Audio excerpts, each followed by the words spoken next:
എല്ലാവർക്കും കടുപ്പത്തിൽ ഒരു കഥയുടെ 5ാമത്തെ എപ്പിസോഡിലേക്ക് സ്വാഗതം. സാധാരണ നമ്മൾ കഥകളാണല്ലോ ഇവിടെ കേൾക്കാറുള്ളത്. ഇന്നൊന്ന് മാറ്റിപ്പിടിച്ചാലോ? ഇത്തവണ മലയാള ഭാഷയിലെ കവിതയിലെ അതികായനായ പി കുഞ്ഞിരാമൻ നായർ എന്ന അതുല്യ വ്യക്തിത്വത്തെ അല്പം ഒന്നറിയാൻ നോക്കാം. ആരാണ് കവി? എന്നും 5 വയസ്സായ കുട്ടി, കറയറ്റ സ്നേഹം നിറഞ്ഞ ശിശുഹൃദയം. കവിയുടെ കൈമുതൽ അതാണ്. അത് നഷ്ടപ്പെട്ടു പോയവൻ വരികൾ എഴുതിത്തള്ളും, എന്നാൽ കവിയാവാൻ പറ്റില്ല. കവിയുടെ ദിവ്യാനുഭൂതി പ്രകൃതി ഉൾക്കൊള്ളാൻ പറ്റില്ല. അത്യന്തം വാസ്തവവും ഗാംഭീര്യം നിറഞ്ഞതുമായ ഈ വാക്കുകൾ വന്നത് മലയാളത്തിൻ്റെ ഒരു പൊൻതൂലികയിൽ നിന്നുമാണ്. മലയാളത്തിൻ്റെ സമുന്നതമായ കാവ്യ വ്യക്തിത്വങ്ങളിൽ ഒന്ന്.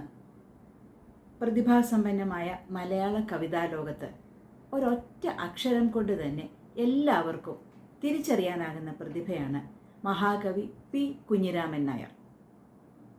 പി എന്ന ഒരക്ഷരത്തിൽ അടങ്ങിയിരിക്കുന്നത് മലയാളത്തിൻ്റെ കാവ്യലോകമാണ്. ഒരൊറ്റ അക്ഷരത്തിൽ വിടരുന്നു കവിതയുടെ വർണ്ണപ്രപഞ്ചം. കാസർഗോഡ് ജില്ലയിലെ ഒരു കർഷക കുടുംബത്തിൽ ജനിച്ച മലയാളത്തിൻ്റെ പ്രിയ കവിയുടെ അനുപമമായ കാവ്യലോകത്തെ ഒന്ന് തൊട്ടു നോക്കാനുള്ള ഒരു ശ്രമം എന്ന് മാത്രമേ എൻ്റെ ഇന്നത്തെ ഈ സെഷനെക്കുറിച്ച് പറയാനാവുകയുള്ളൂ. അക്ഷരം കൂട്ടി വായിക്കാൻ തുടങ്ങുന്ന കാലം മുതൽക്കേ ഏതൊരാളിൻ്റെയും ഉള്ളിൽ കയറുന്നതാണ് കവിത. ആദ്യകാലങ്ങളിൽ പഠിച്ച കവിതകൾ നമ്മൾ എല്ലാവരുടെയും ചുണ്ടുകളിൽ ഇപ്പോഴും ക്ഷണനേരം കൊണ്ട് കടന്നു വരുന്ന വിസ്മയം എപ്പോഴെങ്കിലുമൊക്കെ നമ്മളെല്ലാവരും അനുഭവിച്ചിട്ടുള്ളതാണ്.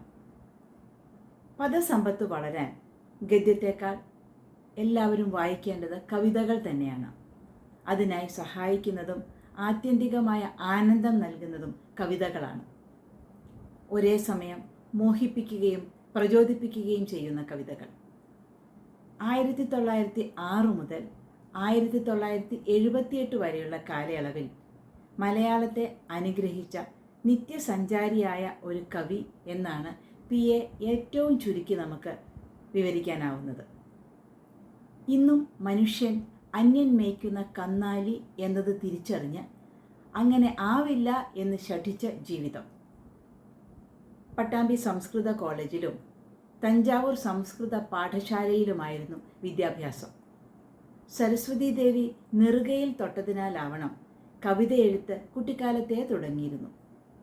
പത്രപ്രവർത്തനം, അധ്യാപകൻ എന്നിങ്ങനെ പല വേഷങ്ങളിൽ വിവിധ സ്ഥാപനങ്ങളിൽ പ്രവർത്തിച്ചു.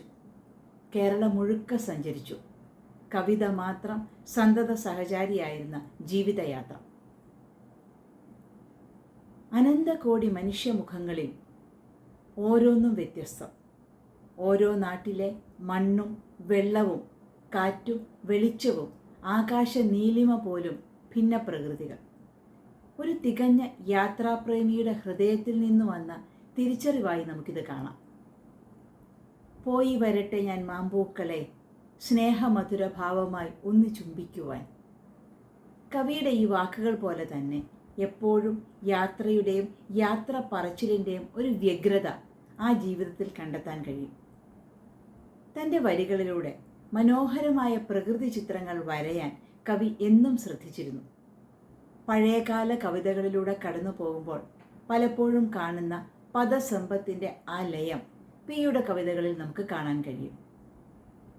എത്ര ചെറിയ ഒരു കാര്യം അദ്ദേഹം പറയുമ്പോൾ അത് കവിതയായി മാറുന്നു. രാത്രി നടത്തയിൽ മടിക്കുത്തിലെ പൊതി തുറന്ന് മുറുക്കാൻ കൂട്ടുമ്പോൾ നിലാവും ചുണ്ണാമ്പും തമ്മിൽ മാറിപ്പോകുന്നുവല്ലോ എന്നാശങ്കപ്പെടുന്നിടത്ത് പൗർണമിയുടെ മനോഹാരിത കവി നമ്മിലേക്ക് പകരുന്നത് എത്ര ലളിതമായാണ്.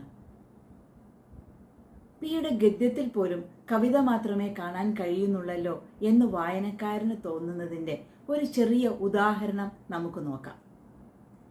ആകാശ നീലിമയിൽ വിദൂരതയിൽ ഒരരയന്നമായി പറന്നു പോവുക. അസ്തമന പ്രഭയിൽ മുകിൽ തുണ്ടായി നീരാടുക. കുന്നിൽ പാച്ചോറ്റിമരം പൂത്ത കാട്ടിൽ തേനീച്ചയായി അലയുക. പൊൻകതിർക്കുല കൊത്തി പഞ്ചവർണ്ണക്കിളിയായി പൊന്നണിപ്പാടം തോറും പറന്നു നടക്കുക. കൊച്ചു പുൽത്തലപ്പിലെ മഞ്ഞുതുള്ളിയായി കിടന്ന് നീലാകാശം ധ്യാനിക്കുക. പ്രപഞ്ചം താനാവുക, താൻ പ്രപഞ്ചമാവുക, എല്ലാം ഒന്നാവുക. പദ്യം എന്ന് തോന്നുന്ന ഈ ഗദ്യം കവിയുടെ കാൽപ്പാടുകളിൽ നിന്നെടുത്തതാണ്. പി എന്ന ഒറ്റ അക്ഷരത്തിൽ എല്ലാമുണ്ട്. അതാര് എന്നൊരു മറുചോദ്യം ഇല്ലാതെ തന്നെ വെള്ളമുണ്ടും ജുബയും അണിഞ്ഞ് മേൽമുണ്ട് കഴുത്തിൽ ചുറ്റിയ സുമുഖനായ ആ രൂപം എല്ലാവരിലേക്കും കടന്നുവരും. മലയാള ഭാഷയുടെ കാൽപ്പനിക കവി, നിത്യസഞ്ചാരി, വിശേഷണങ്ങൾ അനവധിയാണ്. കേരളത്തിൻ്റെ പ്രകൃതി സൗന്ദര്യം, ആചാരാനുഷ്ഠാനങ്ങൾ, ദേവതാ സങ്കല്പങ്ങൾ, ക്ഷേത്രാന്തരീക്ഷം, പുരാണ കഥകൾ ഇവയൊക്കെ മിക്കപ്പോഴും അദ്ദേഹത്തിൻ്റെ എഴുത്തിൽ പ്രതീകങ്ങളായോ പ്രതിപാദ്യങ്ങളായോ കൽപ്പനകളായോ പ്രത്യക്ഷപ്പെടുന്നു. ഒരു ഉദാഹരണം നോക്കാം. അപസ്മാര ശിരസിൽ പ്രദോഷ നൃത്തമാടുന്ന അഘോരമൂർത്തി വിളങ്ങുന്ന ഏറ്റുമാനൂർ ക്ഷേത്രഗോപുരം കണ്ടു. അവാർഡ് നേടുന്ന എഞ്ചിനീയർമാർ, പൊന്നാട പുതയ്ക്കുന്ന ആധുനിക ശില്പികൾ ആ കലാക്ഷേത്രത്തിൽ ചെന്നിരുന്ന് ശില്പകലയുടെ നിലത്തെഴുത്ത് പഠിക്കണം. ഈ ലോകത്തിൽ മറ്റൊരു നാടും കാണാത്ത ദാരുശില്പങ്ങൾ. മഹാഭാരതം തർജ്ജമയ്ക്കിടയിൽ ബുദ്ധിക്ക് മന്ദത വരുമ്പോൾ കൊടുങ്ങല്ലൂർ കുഞ്ഞിക്കുട്ടൻ തമ്പുരാൻ ഓടിച്ചെന്ന് തൊഴുതു പോന്ന സമസ്ത വിദ്യാനിധി ശ്രീ ദക്ഷിണാമൂർത്തി, ഉഗ്രയക്ഷി, ശിവരാത്രി ശയനപ്രദക്ഷിണമരുളുന്ന പ്രദക്ഷിണ വഴി, നടയിൽ ഭജനമിരിക്കുന്ന കുടുംബങ്ങൾ, 7.5 പൊന്നാനയുള്ള പുരാതന ക്ഷേത്രം, വലിയ കിടാവിളക്ക് കണ്ടു തൊഴണം. കവിയുടെ കാൽപ്പാടുകളിൽ നിന്ന് എടുത്ത വരികളാണ്. പാരമ്പര്യത്തിൻ്റെ സംസ്കാരവും വള്ളത്തോൾ കളരിയിൽ നിന്ന് നേടിയ ശില്പവൈദഗ്ധ്യവും അദ്ദേഹത്തിൻ്റെ കവിതകളെ അനുഗ്രഹിച്ചു എന്നാണ് കാലം തെളിയിക്കുന്നത്. വാക്കുകളുടെയും കൽപ്പനകളുടെയും അനർഗള പ്രവാഹം പി കവിതകളുടെ പ്രത്യേകതയാണ്. ചില കവിതകളിൽ പരിഹാസത്തെ ആയുധമാക്കിക്കൊണ്ട് സാമൂഹിക നിരൂപണം എന്ന ധർമ്മവും നിർവഹിക്കുന്നുണ്ട്. കൃഷ്ണനും ബുദ്ധനും ക്രിസ്തുവും ഗാന്ധിയും വന്ന് നന്നാക്കാൻ കഴിയാത്ത മനുഷ്യനെ നന്നാക്കാൻ നമ്മുടെ സമയം കളയണ്ട. ഓരോ വ്യക്തിയും തന്നെ നന്നാക്കുക, അതാണ് ലോകം നന്നാകാനുള്ള കുറുക്കുവഴി.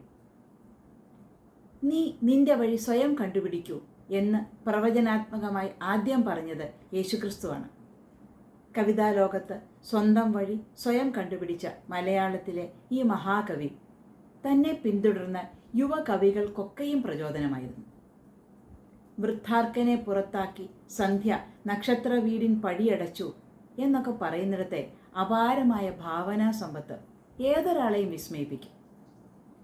പിയുടെ രചനകൾ വായിച്ചു പോകുമ്പോൾ ആ വായന നമ്മളെ എത്തിക്കുന്ന ചോദ്യങ്ങളുടെ ചില തലങ്ങളുണ്ട്, ആത്മാന്വേഷണത്തിൻ്റെ തലങ്ങൾ. കൊഴിഞ്ഞുപോയ വസന്ത പുഷ്പങ്ങളെ ഓർത്ത് പൂമരം കരയരുത്. എങ്കിലും ഹേമന്തം വരുമ്പോൾ മറിഞ്ഞുപോയ വസന്തത്തെ ഓർത്ത് പൂമരം കരഞ്ഞു പോകുന്നു എന്ന് പറയുന്നിടത്ത് മഹാകവിയിലെ തത്വജ്ഞാനിയാണ് മുന്നിട്ടു നിൽക്കുന്നത്.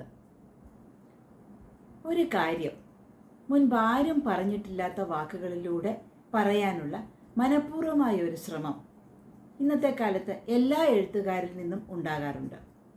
അതൊരു തരത്തിൽ എഴുത്തുകാരെ എന്നും പേടിപ്പിക്കുന്ന ഒരു യാഥാർത്ഥ്യവുമാണ്. എഴുത്തുകാരനെ കുഴക്കുന്ന അല്ലെങ്കിൽ അശരണനാക്കുന്ന ഒരു സന്ദർഭം. എന്നാൽ പിയെ സംബന്ധിച്ചിടത്തോളം ഇങ്ങനൊരവസ്ഥ ഉണ്ടായിട്ടേയില്ല എന്ന് പറയാനാവും. വാക്കുകൾ, പ്രയോഗങ്ങൾ, ഭാഷാ സ്വാധീനം ഒക്കെ എന്നും അനായാസമായി വഴങ്ങിയിരുന്നു. ഒരിക്കൽ കവി പത്ര ഓഫീസിൽ അല്പം സാമ്പത്തിക ആവശ്യത്തിനായി എത്തി. എന്തെങ്കിലും എഴുതി കൊടുത്താൽ മാത്രമേ പണം നൽകാനാവൂ എന്ന നിസ്സഹായാവസ്ഥ പത്രാധിപർ വിവരിച്ചു. പിന്നെ താമസിച്ചില്ല. കസേര വലിച്ചിട്ടിരുന്ന മേശപ്പുറത്ത് കിടന്ന ഒഴിഞ്ഞ സിഗരറ്റ് കൂടിൻ്റെ അകത്തെ വെള്ള കടലാസെടുത്ത് കുത്തിക്കുറിക്കാൻ തുടങ്ങി. 5 മിനിറ്റിനകം കവിത കൊടുത്ത് പണം വാങ്ങി പുറത്തിറങ്ങി. വാഗ്ദേവത വിളിച്ചാൽ വിളിപ്പുറത്തായിരുന്നു എന്ന് സാരം. കെട്ടുകഥയോ എന്ന് തോന്നിപ്പിക്കുന്ന ഇത്തരത്തിലുള്ള പല അത്ഭുതങ്ങളും അദ്ദേഹത്തിൻ്റെ ആത്മകഥയിൽ നമുക്ക് കാണാൻ കഴിയും. ഈ അനന്തയാത്രയിൽ ആർക്കും ആരും തുണയില്ല. മനുഷ്യൻ ഒറ്റയ്ക്ക് വരുന്നു, ഒറ്റയ്ക്ക് പോകുന്നു. തനിക്ക് താൻ തുണ. ബന്ധുവായി ശത്രുവായി ഒരാൾ മാത്രം. തൻ്റെ മനസ്സ്. ആത്മകഥയിൽ ഇങ്ങനെ കുറിക്കുമ്പോൾ കവിയെ മഥിച്ച വേദനകൾ എന്തൊക്കെയാവാം എന്നത് വായനക്കാരൻ്റെ ചിന്തയായി മാറുന്നു. വ്യക്തിപക്ഷപാതത്തിൻ്റെ, പകപോക്കലിൻ്റെ കത്തിക്കുത്തല്ല നിരൂപണ പ്രക്രിയ. കടയ്ക്കൽ കോരിക്കൊട്ടുന്ന തീക്കനലല്ല, വളരുന്ന പൂച്ചെടിക്കുള്ള തണ്ണീരാവണം നല്ല നിരൂപണം. ഇങ്ങനെ എഴുതിയതിനെ താൻ ജീവിച്ചു വന്ന സമൂഹത്തോടുള്ള നിർദ്ദേശമായും പരിഭവമായും നമുക്ക് കാണാനാവും. ആത്മവേദനയും ആത്മനിന്ദയും നിറഞ്ഞ സ്വരത്തിൽ തന്നെ തന്നെ വിചാരണ ചെയ്യുന്ന വരികളിലൂടെയാണ് ആധുനിക മനുഷ്യൻ്റെ വിഹ്വലതകൾ തൻ്റെ കവിതകളിൽ ആവിഷ്കരിക്കുന്നത്. കവിയുടെ കാൽപ്പാടുകൾ വായിക്കുമ്പോൾ മനസ്സിലുണ്ടാകുന്ന ആന്തോളനം, സന്തോഷത്തിൻ്റെ ആ തിരതള്ളൽ ഒരിക്കലും വായനക്കാരനെ വിട്ടു പോകുന്നതേയില്ല. മലയാളത്തെ പി ഉപയോഗിക്കുന്ന രീതി ആർക്കും അനുകരിക്കാൻ തോന്നുന്നതാണ്. എന്നാൽ അദ്ദേഹത്തെ അനുകരിച്ചാൽ മലയാളം വായിക്കുന്ന ആർക്കും മനസ്സിലാകും എന്നുള്ളതുകൊണ്ട് തന്നെ അനുകരിക്കാൻ മറ്റാർക്കും കഴിയുകയുമില്ല. ആ ഭാഷയുടെ സൗന്ദര്യം അത്ര കണ്ട് നമ്മളെ വിഭ്രമിപ്പിക്കും. മഹാകവി പിയുടെ ആത്മകഥ എന്നറിയപ്പെടുന്നത് ആദ്യം എഴുതിയ കവിയുടെ കാൽപ്പാടുകളാണെങ്കിലും പിൽക്കാലത്ത് ആത്മകഥാ പരമ്പരയിൽ ഉൾപ്പെടുത്തി പ്രസിദ്ധീകരിച്ച നിത്യകന്യകയെ തേടി, എന്നെ തിരയുന്ന ഞാൻ എന്നീ കുറിപ്പുകൾ കൂടി കൂട്ടിച്ചേർത്ത് സമ്പൂർണ്ണ സമാഹാരം DC ബുക്സ് പിയുടെ ജന്മശതാബ്ദി വർഷത്തിൽ പുറത്തിറക്കുകയുണ്ടായി. മലയാളത്തിൻ്റെ മഹാകവിയുടെ ആത്മാന്വേഷണമാണ് ഇവ.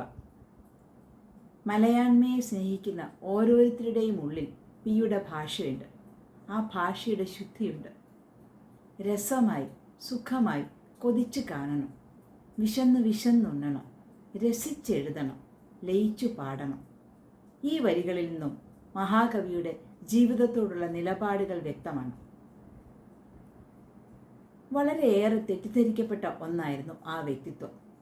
നിർഭാഗ്യവശാൽ അദ്ദേഹത്തിൻ്റെ ജീവിതം ആവിഷ്കരിച്ചുണ്ടായ 2 സിനിമകളും, കളിയച്ഛൻ, ഇവൻ മേഘരൂപൻ, ഈ 2 ചലച്ചിത്രങ്ങൾക്കും ഇക്കാര്യത്തിൽ ഗുണപ്രദമായി ഒന്നും ചെയ്യാൻ കഴിഞ്ഞിട്ടില്ല.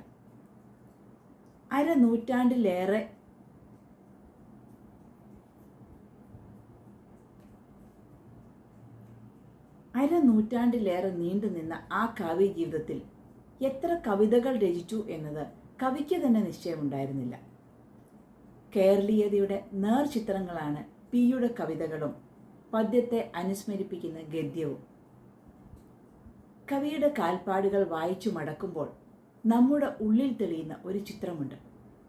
രാവെന്നോ പകലെന്നോ ഇല്ലാതെ നിളയുടെ തീരത്തും വള്ളുവനാടൻ പ്രദേശങ്ങളിലും അലഞ്ഞു നടന്ന, കുട്ടികളെ വല്ലാതെ ഇഷ്ടപ്പെട്ടിരുന്ന, എപ്പോൾ എവിടെ വെച്ച് കുട്ടികളെ കണ്ടാലും കൊടുക്കാനായി നീളൻ കുപ്പായത്തിൻ്റെ കീശയിൽ ഉണക്കമുന്തിരിയും കൽക്കണ്ട തുണ്ടുകളും കരുതിയിരുന്ന, ക്ഷണനേരം കൊണ്ട് കവിതകൾ വരഞ്ഞിരുന്ന ഒരു അവധൂതൻ, നമ്മുടെ മലയാളത്തിൻ്റെ എക്കാലത്തെയും പുണ്യം, മലയാളത്തിൻ്റെ കളിയച്ഛനായിരുന്ന മഹാകവി പനയന്തട്ട കുഞ്ഞിരാമൻ നായർ എന്ന പി.